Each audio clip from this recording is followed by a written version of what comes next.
मु ज्योतिर्विद्य अनिल कुमार रहस्यमय लोकर अकुआ कथा को आपण मानक स्वागत करुच्ची।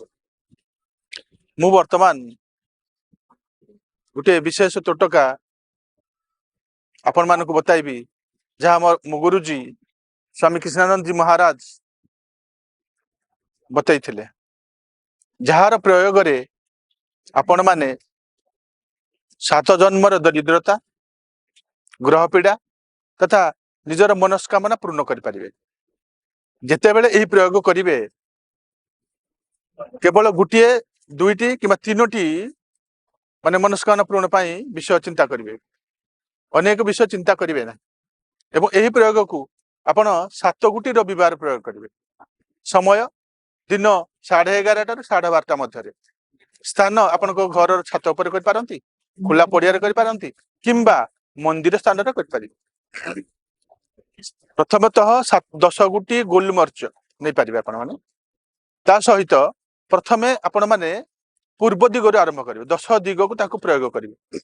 पूर्व दिग तापर आसबो अग्निकोण, तापर आसबो आपनकर दक्षिण दिग, तापर आपनकर नैऋत्य कोण, तापर पश्चिम दिग, तापर आपनकर वायव्य कोण, तापर उत्तर दिग, तापर ईशान्य कोण, तापर आकाश मार्ग को एवं तापर भूमि उपर पके पारिबे। एही बोली आपण 10 दिग को प्रयोग करेंगे। एवं ता पूर्वरु आपण 27 नक्षत्र ना जदि मन पके पारे भल कथा, नहले आपण माने सेमती 27 थर आपनकर से गुली मरच को धरिबे एवं आपण मस्तक उपर बुलाइबे। 27 थर बुलाई सारला परे आपनकर सूर्यंकर मंत्र जाप करेंगे। जे कौन सूर्यंकर मंत्र जाप करेंगे, मु किंतु मोर मंत्र जाप करुछि एवं मोर गुरुजींकर प्रदत्त एक देवास्त्र दिव्यास्त्र को मो सहित मु प्रयोग करी। कारण देवास्त्र दिव्यास्त्र प्रयोग करने द्वारा आ बहुत स्पीड रे काम करता है। 10 गोटी गुलमर्च अच्छी ताकू मु 4 दिग 4 कोण 10 दिशा को मु प्रयोग करी। प्रथमे मु पूर्व मुखा होइकी छिड़ा होइछि। याको प्रथमे आपण माने 27 बार निजर मुंडरे बुलेइ पारे। 27 टा नक्षत्र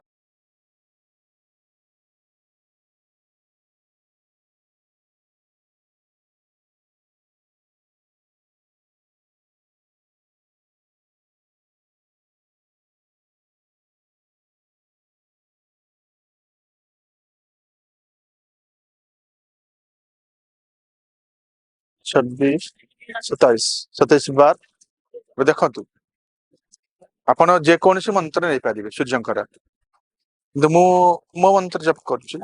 ओम देय सदा सवित्र मंडल मध्यवर्ती नारायण सरसिजासन सन्निविष्ट केरवान मकर कुंडल वाहन किरीटी हारी हिरण्यमय बोधत शंख चक्र।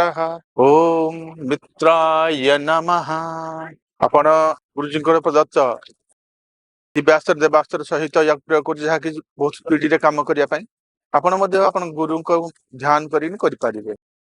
आपनकर मनस्कामना जहाँ अच्छी सेटा को ध्यान करेंगे तापर प्रयोग कर तापर गुलमर्च को से पूर्व दिग को फिंगिबा। नमः। तापर आमे वर्तमान अग्निकोण को मुह करछु।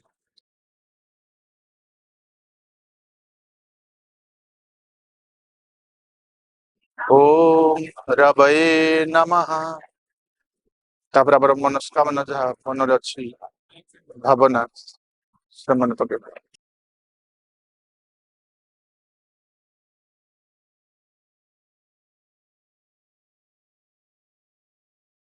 तापर आसबे दक्षिण दिग को आसबे कोनी से मंत्र जप करिवे। ओम सूर्याय नमः।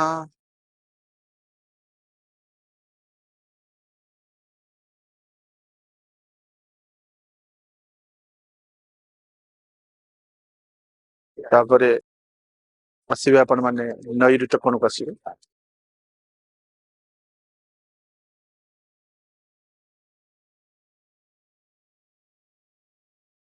ओम भानवे नमः।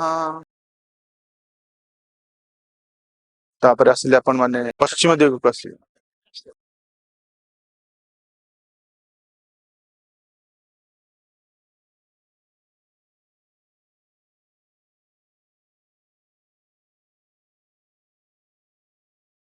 तापर आपण माने आसीबे बायब कोण कसिबे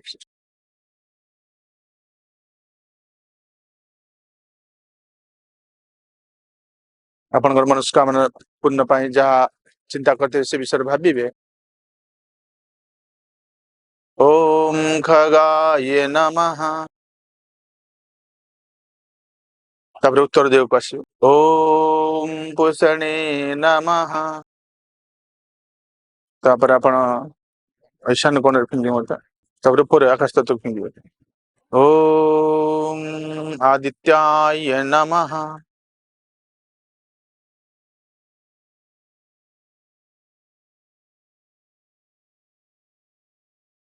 तापर शेषरे भूपृष्ठ पकेबे दशम ओम श्री सवित्र सूर्य नारायणाय नमः